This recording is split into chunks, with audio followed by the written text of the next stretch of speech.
Hello students, today we are going to study a new story in moral education. Name of this story is Joy Becomes an Honest Boy. One day Joy's father gave him a packet and said, "Today is your holiday, go and give this packet to your aunt." Joy promised to deliver it.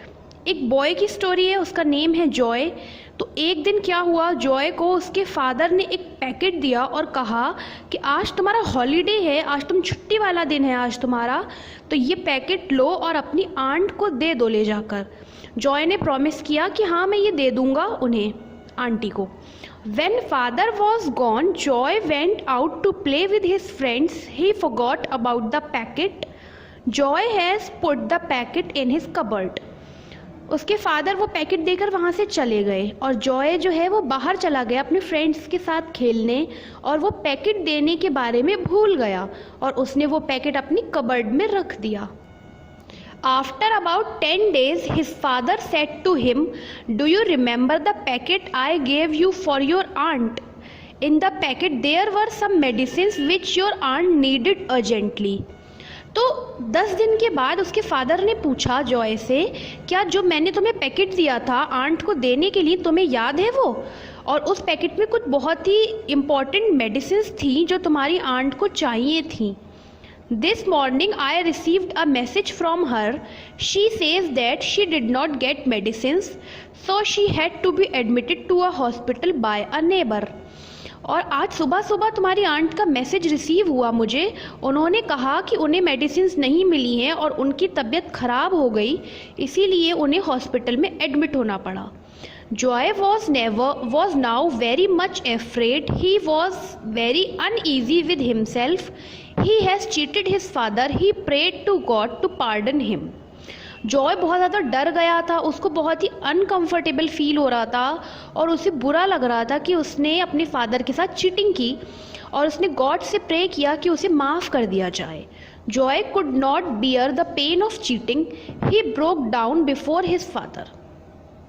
तो Joy को ये जो cheating वाला pen था, इससे बहुत ज़्यादा वो परेशान हो रहा था कि ये मैंने क्यों किया, आखिर मेरी वजह से इतनी ज़्यादा प्रॉब्लम क्रिएट हुई है। तो वो जो है अपने पापा के सामने रोने लग गया। He sobbed and told the truth about the packet. वो रोने लगा, उसने रोते रोते उस पैकेट के बारे में सारी बात पापा को बताई। That was peace giving. Joy felt light and free. और ये बात बताने के बाद जॉय को थोड़ा सा हल्का महसूस हुआ। The father neither became angry nor punished him. Father ना तो उस पर गुस्सा हुए और ना ही उसे पनिशमेंट दी। He said, और उन्होंने बोला फादर ने, "My son, I am happy you told the truth. It's too late now, but it is always better late than never." कोई बात नहीं, मैं तुमसे नाराज़ नहीं हूँ। फादर बोलते हैं कि कोई बात नहीं जॉय, मैं तुमसे नाराज़ नहीं हूँ बेटा, एटलीस्ट तुमने मुझे सच बताया। और इट्स बेटर बीइंग लेट होना ठीक है ना, ऐसा ना हो कि वो चीज़ कभी आए ना आ जाए, लेट आ जाए, लेकिन कभी नहीं होने से तो बेटर है कि लेट होना। You are honest, it is the voice of the God, you have obeyed it, now you know how dishonesty harms you. तो ये ज़रूर कुछ ना कुछ गॉड का सिग्नल ही मिला होगा, तुमने मुझे सब कुछ सच्चा जो बताया, जो भी गॉड का सिग्नल था तुमने उसे फॉलो करते हुए मुझे सब कुछ सच बताया, और अब तुम खुद भी समझ चुके हो कि ये जो डिसऑनेस्टी तुमने दिखाई थी इसका क्या रिजल्ट मिला। From that day, Joy learns a lesson and became an honest boy. Now he obeys what his father and elders say. He is loved by everyone. और उसी दिन से जॉय को एक लेसन मिल गया और वो अब एक ऑनेस्ट बॉय बन चुका था, और वो अपने फादर और अपने एल्डर्स का कहना मानता था और उनका जो भी वो उसको बताते थे उसे ध्यान से सुनता था। And he is loved by everyone, और अब सभी लोग जॉय से बहुत ही प्यार करने लगे। A dishonest person has no moral courage.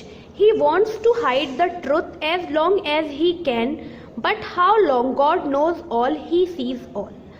तो कह रहे हैं एक जो डिसऑनेस्ट पर्सन होता है उसमें कोई भी करेज नहीं होता, उसमें हिम्मत बिल्कुल नहीं होती, वो सबसे छुपता रहता है और वो सच को छुपाने की कोशिश करता है, लेकिन कभी ना कभी सच सामने आ ही जाता है। A dishonest person disobeys God's command, और जो एक बेईमान व्यक्ति है कोई भी, तो वो खुद बेईमानी करके आप समझ लीजिए वो गॉड को भी डिसओबे कर रहा है। It is the truth that wins in the end, और हमेशा एंड में ट्रुथ ही यानी कि जो सच्चाई है वही जीतती है। Remember the old saying honesty is the best policy, और हमेशा हमें ये बात याद रखनी चाहिए कि honesty is the best policy. ईमानदारी रखेंगे आप तो हमेशा आप जीतेंगे। Honest children are good children, God always forgive those who admit their mistakes just like Joy did. God pardoned Joy through his father. Thus have the courage to speak truth and be honest. Never steal others' things. Never cheat those who have faith in you. Always speak the truth and be honest. तो अब यहाँ पर लिखा गया है कि God जो है हमेशा उन लोगों को फेवर करते हैं जो ऑनेस्ट होते हैं, और गॉड उन लोगों को माफ़ कर देते हैं जो अपनी मिस्टेक्स को हु एडमिट देयर मिस्टेक, जो अपनी गलती मान लेते हैं, गॉड हमेशा उन लोगों को माफ़ कर देते हैं, जैसे कि जॉय को माफ़ कर दिया गॉड ने उनके फादर के थ्रू। और हमें हमेशा करेज हिम्मत रखनी चाहिए सच बात बोलने की, और हमें कभी भी किसी की चीज़ें नहीं चुरानी चाहिए। नेवर स्टील अदर्स थिंग, किसी की चीज़ें नहीं चुरानी चाहिए। कभी उन लोगों का विश्वास नहीं तोड़ना चाहिए जो हमें बहुत ज़्यादा प्यार करते हैं। हमेशा सच बोलना चाहिए। Always speak the truth and be honest, सच बोलना चाहिए हमेशा और ऑनेस्टी रखनी चाहिए। मॉरल है honesty is the best policy, कि ईमानदारी जो है वो सबसे अच्छी नीति है।